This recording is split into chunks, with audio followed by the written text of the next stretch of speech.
Hey everybody, it's Miss Simpson, and of course we have Lola the tarantula, and I just want to let you know, Santa Claus is coming to town.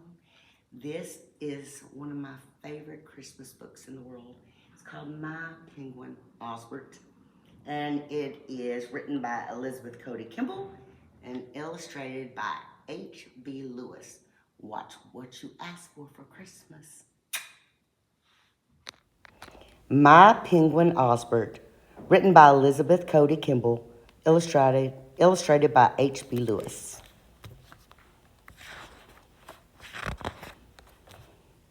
This year, I was very specific in my letter to Santa Claus. We've had a few misunderstandings in the past.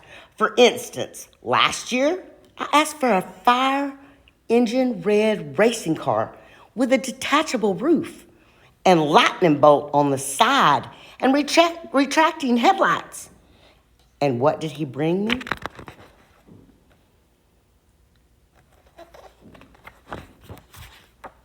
But it was only 10 centimeters long. The year before, I had really wanted a trampoline. I wasn't sure how to spell it. So in my letter, I just sort of described what I wanted. Santa brought me a pogo stick. So this year, I was really, really careful.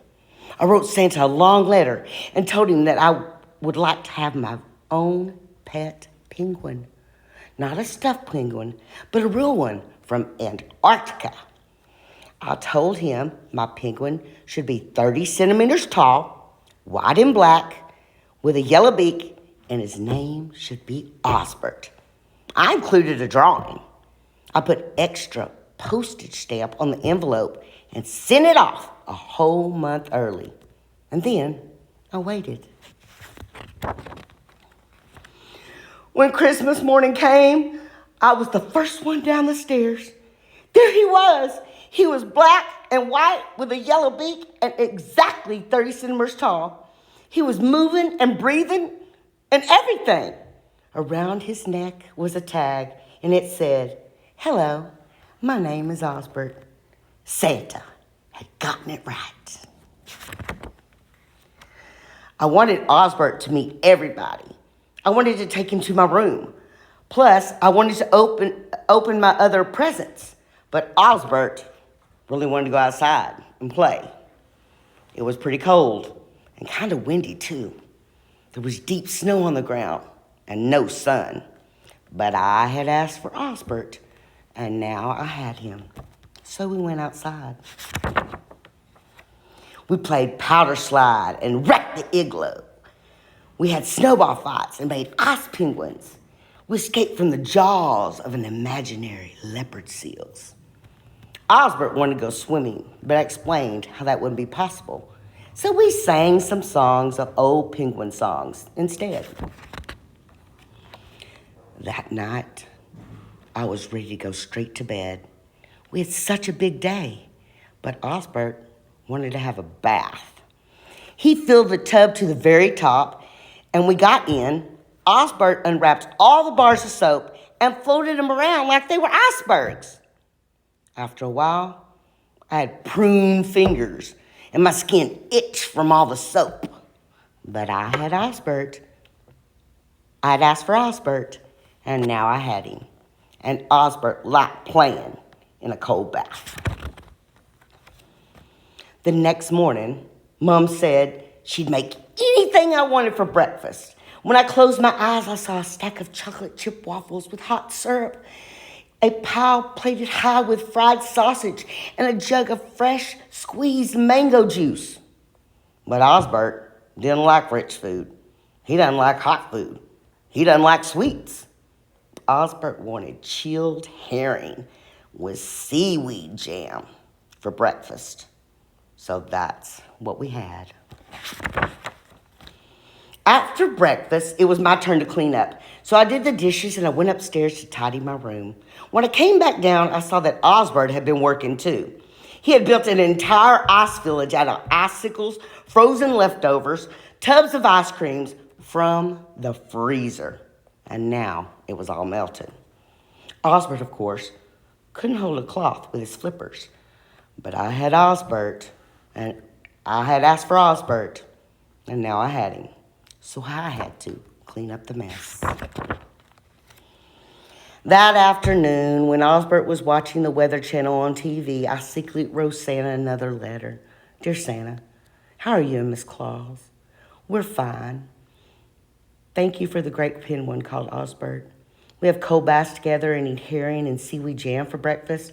I'm getting used to spending all day in the snow. Plus, turns out I didn't have frostbite afterwards. Your friend Joe. P.S.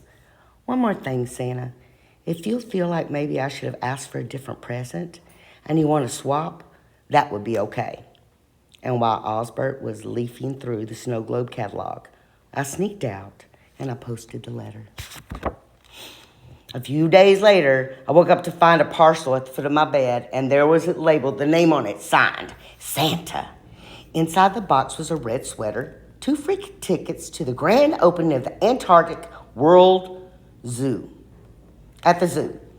After Osbert had made a shrimp sculpture out of wrapping paper, he wanted to go there straight away, but he didn't want to take the bus.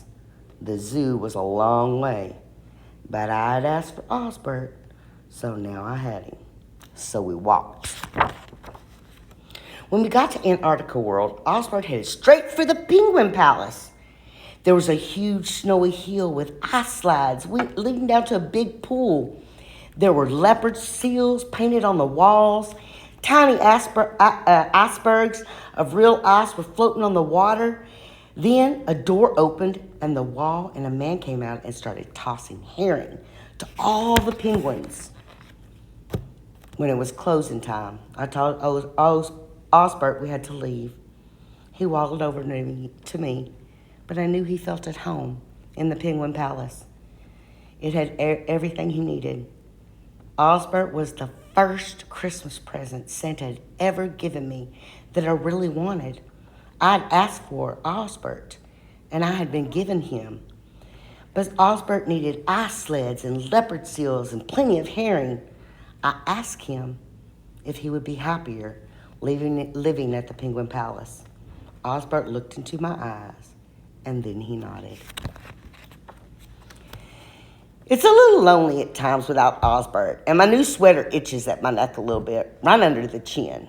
But it's nice to be warm, and I had chocolate chip waffles for breakfast.